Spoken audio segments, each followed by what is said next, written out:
Dear student, आप सभी का AP study commerce and English Guruji channel में स्वागत है। आज हम क्वेश्चन नंबर 6 और 7 को देखेंगे। पिछले वीडियो में हमने क्वेश्चन नंबर 3, 4 और 5 को देखा था। आज हम 6 और 7 क्वेश्चन को देखेंगे। इस क्वेश्चन में हम सबसे पहले पढ़ लेते हैं। अब एक फर्म में क्रमशः 1,00,000 रुपये, 60,000 रुपये और 40,000 रुपये की पूंजी लगाकर, ये देखिए, अब एक फर्म में क्रमशः 1,60,000 और 40,000 की पूंजी लगाकर पूंजी के साथ साझेदार हैं। अ का पूंजी 1,00,000, ब का पूंजी 60,000 और स का पूंजी 40,000 है। साझेदारी संलेख के अनुसार प्रत्येक साझेदार को 5% वार्षिक दर से पूंजी पर ब्याज दिया है। अब पूंजी पर ब्याज कितना देना है? 5% के साथ। इसको याद रखिएगा। प्रत्येक साझेदार 2,000 रुपये वार्षिक वेतन पाने का अधिकारी। प्रत्येक साझेदार बोल रहा है कितना? 2,000 रुपये वार्षिक शब्द दिए। वार्षिक मतलब केवल साल भर में उसको 2,000 मिलेगा। ब्याज तथा वेतन देने के पूर्व वर्ष 2021 का लाभ 50,000 रुपये था। कितना था? 50,000। शुद्ध लाभ के प्रथम 10,000 का वितरण क्रमशः 40%, 35% और 25% की दर से देय होगा तथा शेष राशि सभी साझेदारों में बराबर बराबर बांट दी जाएगी। लाभ हानि नियोजन खाता बनाइए। अब इसमें ध्यान देने वाली बात क्या है, तो हम जो लाभ लास्ट में हम क्या करेंगे, पहले पूंजी पर ब्याज और वेतन ये सब का हम लिखने के बाद जो लाभ है उसमें से पूंजी पर ब्याज और वेतन इन दोनों की राशि को जोड़कर घटाएंगे और जो अंतर की राशि आएगी उसमें से सबसे पहले जो 10,000 है, 10,000 का वितरण इस अनुपात में करेंगे और उसके बाद जो बचेगा उसको बराबर बराबर बांटेंगे। तो चलिए हम देखते हैं कि कैसे बनेगा ये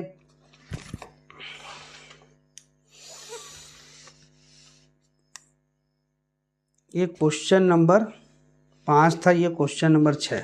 तो सबसे पहले हम लिख लिए, शेष लाया गया 50,000 रुपये। 50,000 रुपये कहाँ से आया? तो वही चीज़ जो प्रश्न में दिया हुआ है। ठीक है, जो चीज़ें प्रश्न में दी गई है उसी चीज़ को लेकर के हम आगे बढ़ेंगे। एक मिनट।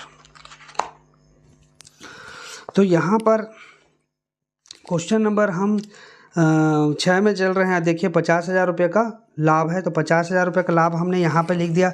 शेष लाया गया करके 50,000 रुपये लिख दिए हैं। ठीक है, अब हमको इस तरह पूंजी पर ब्याज खाता से करके लिखेंगे। और कितने साझेदार हैं? अ, ब और स, 3 साझेदार हैं। तो पूंजी पर ब्याज निकालेंगे तो 5% की दर से निकालना है। यहाँ पे देखिए लिखा है प्रत्येक साझेदार को 5% वार्षिक की दर से पूंजी पर ब्याज दिया है। तो 1,00,000 का 5%, 60,000 का 5% और 40,000 का 5%। तो यहाँ पर देखिए हमने पूंजी पर ब्याज की गणना किया है। अ का 1,00,000 का 5% निकाले तो 5,000, ब का 60,000 का 5% 3,000 और स का 40,000 का 5% 2,000। तो 5,000, 3,000 और 2,000। यहाँ पर हमने इसी चीज़ को लिखा, अ, ब, स 5,000, 3,000 और 2,000 तीनों को जोड़ दिए तो हमारा कितना हो गया? 10,000 रुपये। ठीक है, अब वेतन की बात बोली तो वेतन यहाँ पे देखिए, वेतन की बात है तो यहाँ पे लिखा है कि प्रत्येक साझेदार को 2,000 रुपये वेतन पाने का अधिकारी है। वार्षिक वेतन पाने का अधिकारी मतलब 2,000 रुपये वार्षिक शब्द दिया है ना, तो हमको केवल 2,000 ही लिखना है। वेतन खाता से करके अ का 2,000, ब का 2,000 और स का 2,000, दोनों तीनों को जोड़ दे तो कितना हो गया? 6,000 रुपये हो गया। और कोई चीज़ लिखा है क्या प्रश्न में? और किसी प्रकार की कोई चीज़ नहीं। अब हम जो है शुद्ध लाभ का वितरण करेंगे। शुद्ध लाभ का वितरण करेंगे जिसमें से 10,000 का बंटवारा जो है 40, 35 और 25 के हिसाब से। तो सबसे पहले हमको क्या करना है, हम क्या करेंगे, यहाँ पर 50,000 में से इस पूंजी पर ब्याज और वेतन और तो कोई चीज़ नहीं दिया है, अब सीधा लाभ आएगा। तो हमको इसको बांटना है। हमको किसको क्या करना है? बांटना है। तो यहाँ पर देखिए 50,000 में से हम यहाँ पे लाभ का वितरण कैसे करेंगे?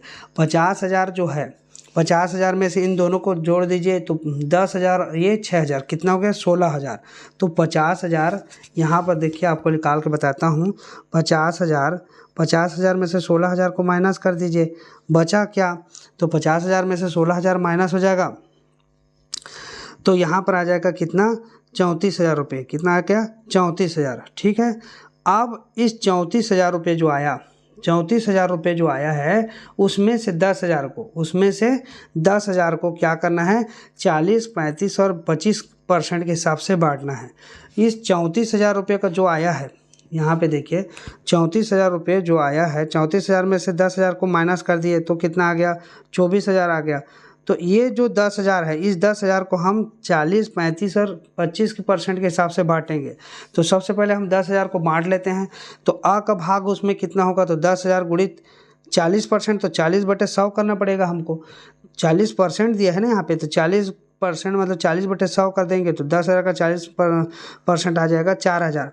उसी प्रकार ब का 35% लिखा है तो 35/100 कर दिए तो कितना आ गया, 3500 रुपये आ गया। स का है तो स का भी इस प्रकार से होगा, 2500 आ जाएगा। ठीक है, इतना समझ गए होंगे। अब देखिए, अब बचा क्या, जो लाभ 10,000 को हमने बांट दिया, लेकिन और बचा कितना है, और बचा है लाभ 24,000 बचा है। अब इस 24,000 लाभ का बंटवारा कौन से अनुसार होगा, तो प्रश्न में लिखा है, देखिए प्रश्न में क्या लिखा है, 24,000 देय राशि होगा, शेष राशि सभी साझेदारों में बराबर बराबर बांट दी जाएगी। तो ये जो शेष राशि है, मतलब 10,000 को छोड़कर जो अतिरिक्त राशि है 24,000, उसको बराबर बराबर साझेदारों में बांट दी जाएगी। तो हम इसको क्या करेंगे, बराबर बराबर बांट देंगे। किसको, इस 24,000 को। कितने साझेदार हैं, 3 साझेदार हैं। अब यहाँ पर देखिए, यहाँ पे प्रश्नानुसार शेष लाभ का वितरण बराबर बराबर बांट दी गई। शेष राशि तो यहाँ पे निकाले हम, टोटल कितना आ रहा था, 34,000। 34,000 में से 10,000 को पहले बांट दिए तो हम इसको माइनस कर देंगे तो कितना बचा है, 24,000। इस 24,000 को हम बांटेंगे क्या, बराबर बराबर। बराबर बराबर मतलब तीनों हैं, ए बी और सी 3 साझेदार हैं, तो इनको एक, पहले वाले को भी 1:1:1, मतलब तीनों का क्या हो गया, बराबर बराबर हो गया। इसी अनुपात में बांटना है। तो देखिए अ का तो 1/3। 1/3 क्यों होगा, क्योंकि इस अनुपात को अगर हम बटे में लिखेंगे तो 1/3 आएगा। 1/3 इसलिए क्योंकि 1, 2, 3, तो नीचे में 3 आता है और ऊपर में 1 है तो 1 आता है। उसी प्रकार 1/3 और 1/3 इस प्रकार से होगा। तो हमने यहाँ पे अ का 24,000 गुणित 1/3 किया तो कितना हो गया, 8,000। उस ब का भी वैसे ही होगा, 24,000 गुणित 1/3 करेंगे तो हमारा आ जाएगा 8,000, और स का भी वैसे करेंगे तो भी हमारा कितना आ जाएगा, 8,000 रुपये आ जाएगा। क्लियर, ये 3 आ जाएगा। ये समझ गए होंगे। अब देखिए 24,000 का बंटवारा किए बराबर बराबर, तो 8,000 8,000 8,000 तीनों को 8,000 मिला। लेकिन हमने जो 10,000 का बंटवारा किया तो उसमें कितना मिला, 4,000, 3,500 और 2,500। अब हम इस 10,000 का जो बंटवारा है उसको, और जो पीछे 24,000 का बंटवारा है, उस दोनों को जोड़ेंगे तो 4,000 अ का पहले का, और दूसरा 8,000 रुपये ब का इस 24,000 में से। तो 4,000 8,000 कितना हो गया, 12,000। तो यहाँ पर देखिए लाभ की कुल राशि अगर जानेंगे तो एक कितना हो जाएगा, 4,000 प्लस 8,000, मतलब 10,000 में से हिस्सा 4,000 और ये 24,000 में से हिस्सा 8,000, तो 4 8 12,000। उसी प्रकार यहाँ बी का भी होगा 3,500 और 8,000। 3,500 कहाँ से आया, तो ये देखिए 3,500 रुपये, ये जो हमने 10,000 को बांटा था उसमें से 3,500, और इसमें का जो 24,000 का जो बांटा था उसमें से 8,000 मिला, तो 3,500 8,000 कर दिया तो 11,500। उसी प्रकार सी का भी हो गया। सी का भी 10,000 में से उसको कितना मिला था, 2,500, और जो 24,000 रुपये था उसमें से कितना मिला था, 8,000। तो 2,500 और 8,000 को जोड़ लीजिए तो 10,500 होगा। इसी को हमने यहाँ पर नोट किया।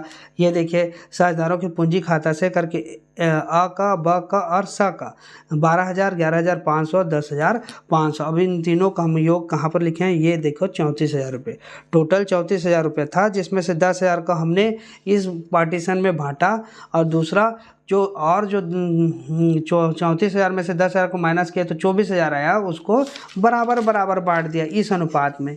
ठीक, और इनको क्या कर दिया हमने, दोनों को जोड़ दिया। जो 10,000 में से हिस्सा था और 24,000 में से हिस्सा था, ये 10,000 का हिस्सा में से, और ये 24,000 के हिस्सा में से समझ रहे हो, ये वाला और ये वाला है। क्लियर हो गया होगा। तो इस प्रकार से जो है इसका बंटवारा होगा। समझ में आ गया होगा। ये क्वेश्चन नंबर 6 है। विशेष ध्यान से बनाइएगा जब भी ऐसा क्वेश्चन आता है तो। और क्वेश्चन नंबर 7 की ओर आगे बढ़ते हैं। राजेश, सुनील और तरुण साझेदार हैं जो लाभ हानि 1:2, 1:4, 1:4 के अनुपात में बांटते हैं। उनकी पूंजी क्रमशः 12,000, 8,000 और 6,000 रुपये है। पूंजी देखिए 12, 8 और 6,000। पूंजी पर 5% ब्याज दिया जाता है तथा आहरण पर 5% ब्याज लिया जाता है। आहरण पर ब्याज लिया जाता है ना, कितना परसेंट? 5%। तरुण 3,000 रुपये वार्षिक वेतन पाता है। सुनील कुल बिक्री पर 1% कमीशन पाता है। वर्ष 2021 का लाभ समाजन के पूर्ण लिखा है, इसको आप पूर्व कर लीजिएगा। समाजन के पूर्व 11,500 रुपये था। कितना था? 11,500 रुपये था। कुल विक्रय 1,40,000 था। आहरण 4,000 रुपये, 5,600 रुपये और 6,000 रुपये थे, जिन पर क्रमशः 80 रुपये और 100 रुपये और 120 रुपये प्राप्त हुआ। लाभ हानि वितरण खाता बताइए। लाभ हानि वितरण खाता बताने को लिए बोल रहा है, तो यहाँ पर हमको ध्यान देने वाली बात यह है कि हमको पूंजी पर ब्याज निकालना है। पूंजी यहाँ पे दिया हुआ है। आहरण पर 5% ब्याज की बात किया जा रहा है, ठीक है, उसको भी ध्यान देना है। लेकिन यहाँ पर देखिए आहरण किया और उस पर जिन पर क्रमशः 80, 100 और 120 रुपया ब्याज हुआ, तो यहाँ पर ब्याज तो दे दिया है, तो हमको और कैलकुलेशन करने की ज़रूरत नहीं है। आहरण पर ब्याज कैलकुलेशन करने की ज़रूरत नहीं है, सीधा हम 80, 100 और 120 का लिखेंगे डायरेक्ट, ठीक है। इन चीज़ों का आप ध्यान रखिएगा, है ना, और अलग से कैलकुलेशन करने की ज़रूरत नहीं है। फिर तरुण का जो 3,000 वार्षिक वेतन मतलब 3,000 रुपये। अब सुनील की बिक्री पर, कुल बिक्री पर, तो कुल बिक्री कितना है उसको ध्यान रखिए। कुल बिक्री यहाँ पर प्रश्न में दिया है कि नहीं? सुनील कुल बिक्री पर 1% कमीशन पाता है। तो कुल बिक्री तो कहीं पर प्रश्न में दिया है कि हाँ, यहाँ पे देखिए कुल विक्रय दिया है 1,40,000 रुपये, तो इस 1,40,000 का 1% हमको निकालना पड़ेगा, ठीक है। तो चलिए बनाते हैं इस क्वेश्चन को और देखते हैं कैसे बनेगा। तो सबसे पहले ये देखिए, सबसे पहले हमको तो लिख लेना है लाभ को, और लाभ कितना दिया हुआ है? लाभ दिया हुआ है 11,500। 11,500 को लिख लिए। यहाँ पे शेष लाया गया 11,500 रुपये, ठीक है। 11,500 रुपये शेष लाया गया, इस प्रकार से लिखेंगे। एक मिनट,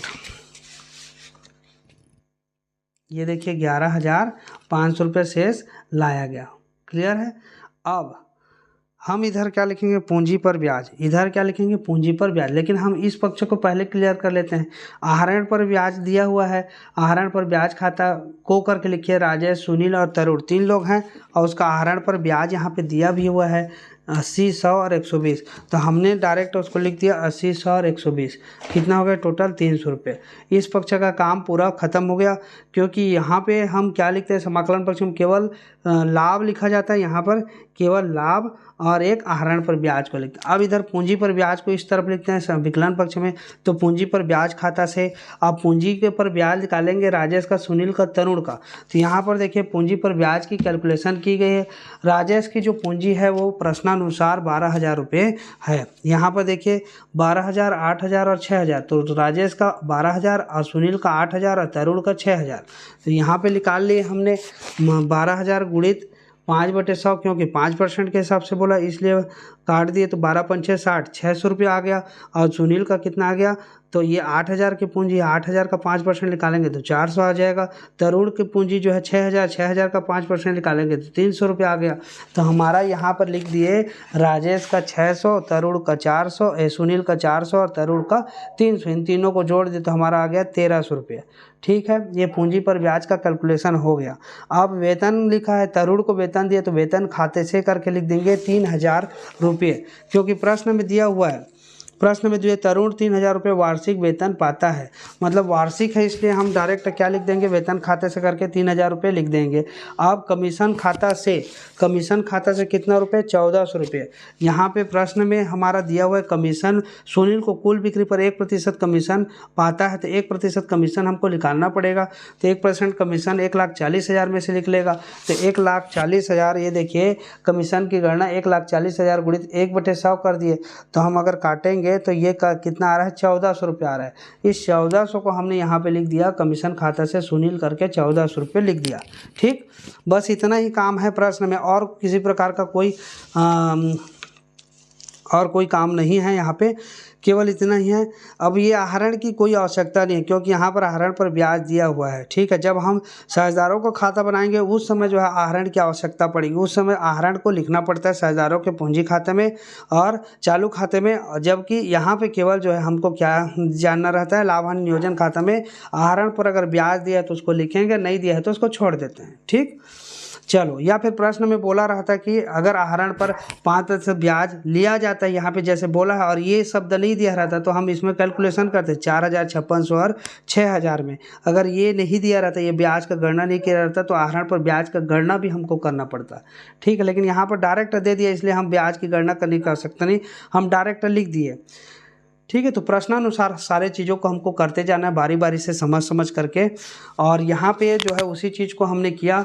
अब यहाँ पे देखिए 11,500 रुपये और 300 रुपये जोड़ लीजिए तो क्या कितना हो गया, 11,800 रुपया हो गया। ठीक है, और इधर जोड़ेंगे तो 1,300 रुपया, 3,000 और 1,400, तो 3 एक 4,000 और 5,000, 5,700 रुपये टोटल हो रहा है, 5,700 रुपये हो रहा है, जबकि यहाँ इधर 11,800 रुपये हो रहा है। तो यहाँ पे लाभ का कैलकुलेशन, अब यहाँ पर देखिए 11,800 समाकलन पक्ष का और 5,700 डेबिट पक्ष का, मतलब विकलन पक्ष का। तो 11,800 में 5700 रुपये अगर माइनस करेंगे तो कितना आ जाएगा, 6,100 रुपये आ जाएगा। अब इस 6,100 रुपये जो आया उसको बांटना है, उसको बांटना है। तो कौन से अनुपात में बांटेंगे, तो यहाँ पर प्रश्न में दिया हुआ है 1/2, 1/4, 1/4, मतलब 1/2 अनुपात 1/4 अनुपात 1/4। लेकिन इसको कैसे कैलकुलेशन करेंगे, तो सबसे पहले ये जो है बटे का फॉर्म सही नहीं है, इस बटे के फॉर्म को हमको समान रूप में पहले लाना है, उसके बाद हम वितरण करेंगे। तो इसके लिए क्या करना पड़ता है, तो इसके लिए बस जैसे यहाँ पर लिखा है हमने 1/2 अनुपात 1/4 अनुपात 1/4। अब हम क्या करेंगे, 1 2 3 यहाँ पर है 2 4 4, इन तीनों का हम क्या करेंगे, लघुत्तम समापवर्तक निकालेंगे। तो यहाँ पर देखिए 2 4 4, तो यहाँ पे 2 से पहले भाग देंगे, छोटी छोटी संख्या, तो 2 से भाग दिए तो 2 एक कम 2, 2 दूने 4, 2 दूने 4, मतलब यहाँ पे कितना आ गया, 2 2 आ गया। अब एक बार फिर 2 से जाएगा तो 2 से कम 2, 2 एक कम 2। ठीक है, तो यहाँ पर ये पूरा क्या हो गया, 1 1 आ गया, मतलब यहाँ पे 2 और 2, मतलब 2 गुणित क्या कर देंगे 2 बराबर कितना आ गया 4। तो यहाँ पे जो लघुत्तम समापवर्तक आएगा वो क्या है, 4। लघुत्तम समापवर्तक कितना आया, 4 आया। अब इस 4 जो आया है उसको हम नीचे में ऐसे बटे करके नीचे में 4 लिख देंगे। अब इस 4 को भाग देंगे किससे, इस हर से, मतलब जो अनुपात में रहता है ना, अनुपात जो ये बटे में रहता है उसके नीचे वाले भाग से भाग देते हैं, नीचे वाले से भाग देंगे। तो 2 दूने 4, यहाँ पर कितना आएगा, 2 4 को काटेंगे तो 2 दूने आएगा। अब 2 जो आया 2 का गुणा ऊपर वाले से करना है, हर से अंश से, हर से भाग देंगे और अंश से गुणा करेंगे। तो 2 का भाग 4 को देंगे तो 2 दूने होगा, और 2 जो आया भागफल उसका गुणा जो ऊपर वाले से करते हैं तो 2 एक कम 2। उसी प्रकार 4 का भाग देंगे 4 से तो 4 एक कम 4, 1 आया, 1 का गुणा करेंगे ऊपर से तो 1 एक कम 1। उसी प्रकार 4 का भाग इसको देंगे, 4 को भाग देंगे 4 से तो 4 एक कम 4 और 1 एक कम 1। ठीक है, तो इस प्रकार 2 अनुपात 1 अनुपात 1/4 हो जाएगा, जिसको हम कौन से फॉर्म में लिख सकते हैं, 2 अनुपात 1 अनुपात 1 के फॉर्म में लिखेंगे। ठीक है, इस प्रकार से लिख सकते हैं। क्लियर हो गया होगा। ये लघुत्तम समापवर्तक वाला तो कक्षा 10वीं में 9वीं में आप लोग पढ़े ही होंगे इस चीज़ को। इस प्रकार से आप कर सकते हैं। अगर वो समान भिन्न में या समान बटे में नहीं दिया है तो उसको हम समान करने के लिए इस प्रकार लघुत्तम समापवर्तक ले करके उसको समान कर सकते हैं। ठीक है, अब हमारे पास जो 6100 रुपया है, इस 6100 रुपये को हमको बांटना है। तो हम सबसे पहले राजेश का हिस्सा निकाल, तो राजेश का ये देखिए, ये राजेश का हिस्सा होगा, क्रमशः मतलब एक के बाद एक, तो राजेश फिर सुनील फिर तरुण। तो राजेश का हिस्सा 2 और सुनील का हिस्सा 1 और तरुण का हिस्सा 1। तो राजेश का हिस्सा तो 6100 6100 गुणित 2/4, 2/4 इसलिए क्योंकि 2 3 1 4, टोटल क्या है 4, 4 भाग में से 2 भाग पाएगा राजेश। तो यहाँ पर हमने कर दिया 6100 गुणित 2 भाग बटे 4 2/4, तो ये कितना आ गया 3050। सुनील का 6100 गुणित 1/4, 1/4 यहाँ से ले लिया 1/4, तो यहाँ पे 1525, और तरुण का भी उसे 1/4 है तो इसलिए 1525। ठीक है, ये समझ में आ गया होगा आपको, क्लियर हो गया होगा।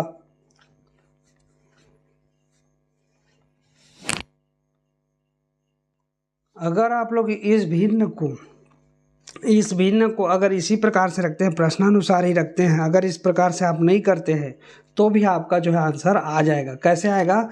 तो हम जो हमारा जो 6100 रुपये आया, इसी 6100 रुपये को हम 1/2 भाग, 6100 रुपये के 1/2 भाग निकाल लेंगे, फिर 6100 रुपये का 1/4 भाग और 6100 रुपये का 1/4 भाग। यहाँ पर देखिए राजेश का 6100 का 1/2 भाग कर देंगे तो हमारा 3050 आ गया। उसी प्रकार सुनील का कर देते हैं। सुनील का हिस्सा करेंगे तो यहाँ पे 6100 गुणित हमारा कितना है, 1/4 है तो 1/4 कर दीजिए। तो यहाँ पर 1/4 करेंगे तो कितना आ जाएगा, 4 एकम 15, 15 4 15, 15 चौक 60 है ना, तो 15 और यहाँ पे आ गया 4 दूने 8, 2 बच गया, 4 5 6 20, मतलब कितना आ गया, 1525 रुपये आ गया। उसी प्रकार जो है तरुण का आ जाएगा। तरुण का भी निकालेंगे तो 6100 गुणित 1/4, तो ये भी है कितना हो जाएगा, 1525 रुपये। ऐसे भी आप कर सकते हैं। अगर इस भिन्न फॉर्म में नहीं चेंज करते हैं तो भी बन जाएगा आपका, है ना। इस प्रकार से आपको नहीं बनेगा, लघुत्तर स्वरपृथक लेते नहीं बनेगा तो भी आप इसी फॉर्मेट में जैसा जो दिया है 1/2, 1/4, 1/4, इसी फॉर्मेट में भी इस प्रकार से निकाल सकते हैं। ठीक, तो ये जो है ज़्यादा सरल है उसकी अपेक्षा। ठीक, आपको उसमें क्या है, लघुत्तम समापवर्तक लेना पड़ेगा। कई लोग समझते हैं, नहीं समझते। इससे अच्छा जो हमारा लाभ आया है उस लाभ को आप इस अनुपात में, जो अनुपात दिया हुआ है 1/2, 1/4, 1/4, इस अनुपात में निकाल सकते हैं इस प्रकार से। ठीक है, तो ये क्वेश्चन नंबर कौन सा हो गया, क्वेश्चन नंबर हो गया 7। तो आशा करता हूँ ये दोनों जो है क्वेश्चन जो है आपको समझ में आ गया होगा। नेक्स्ट वीडियो में हम जो है इसके आगे के प्रश्नों को हल करेंगे, क्वेश्चन नंबर 8 से स्टार्ट करेंगे। तो आज के लिए बस इतना ही रखते हैं। साझेदारी संलेख के अभाव में वाले को नेक्स्ट वीडियो में हम कवर करेंगे। तो बस इतना ही, और वीडियो को अधिक से अधिक जो है स्टूडेंट तक आप शेयर कीजिए और वीडियो को लाइक कीजिए। चैनल को सब्सक्राइब नहीं किया तो चैनल को सब्सक्राइब कर दीजिए। बस इतना ही रिक्वेस्ट है आपसे, और आज के लिए बस इतना ही। वीडियो को देखने के लिए बहुत बहुत धन्यवाद।